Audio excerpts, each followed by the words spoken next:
Brazil নয়, সবার আগে হেক্সা পূরণ করবেন নোয়াখালী দল। বিপিএল এ হেক্সা পূরণের মিশনে আগামীকালই মাঠে নামছেন নোয়াখালী। সুজনের নেতৃত্বে অবশ্য শিরোপার হেক্সা নয়, এবার হারের হেক্সা পূরণ করতে যাচ্ছেন এই কোচ। নোয়াখালীর সেই হেক্সা মিশন নিয়ে থাকছে প্রতিবেদন। সমর্থকরা হয়তো বলতে চাচ্ছেন সেরে দে মা কেঁদে বাঁচি।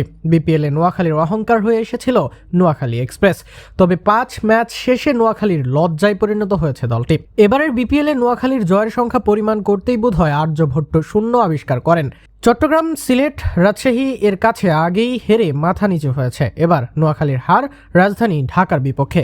এবারের বিপিএলে তাই বাদ পড়ার দৌড়ে সবার শীর্ষে নোয়াখালী ফ্র্যাঞ্চাইজি। তবে বাদ পড়ার আগে হেক্সা পূরণ হতে পারে দলটির। খালেদ মাহমুদ সুজন, যিনি বিপিএল এর সর্বশেষ 27 ম্যাচের 25টিতে হেরেছেন, 6 হারের সামনে তার দল। এর আগে বিভিন্ন দলের হয়ে বিপিএল এর মৌসুম কাটিয়েছেন লজ্জার। এবার নোয়াখালীর হয়ে মুন্ডু কর্তন করতে এসেছেন সুজন, আর সেটার যেন 16 কোলা পাবে পরের ম্যাচে হেক্সা পূরণে। হেক্সার নোয়াখালীর প্রতিপক্ষ রাজশাহী। উত্তরবঙ্গের দলটির বিপক্ষেও আগেও অবশ্যই একবার হেরেছে নোয়াখালী। সেখানে 20 ওভার খেলে শান্তদের বিপক্ষে 124 রান করে নোয়াখালী দল, যা 2 ওভার ও 6 উইকেট হাতে রেখে জয় পায় রাজশাহী। বর্তমানে টেবিলের 4-এ আছে রাজশাহী দল। যদিও 1 ম্যাচ কম খেলেছে তারা, তবে নোয়াখালীকে হারিয়ে এবার তালিকার সবার উপরেই চোখ থাকবে তাদের। শুরুর দিকে টানা ম্যাচ খেলা রাজশাহী বেশ ভালোই বিশ্রাম পেয়েছে। আসরে তাদের হার মাত্র 1 ম্যাচে, সে ম্যাচেও ঢাকার সাথে লড়াই করে তারা। এর বাইরে আসরের 2 হট ফেভারিট দল সিলেট টাইটান্স ও রংপুর রাইডার্সকে হারায় তারা। শেষ ম্যাচে রংপুরকে সুপার ওভারে হারিয়ে দেয় তারা।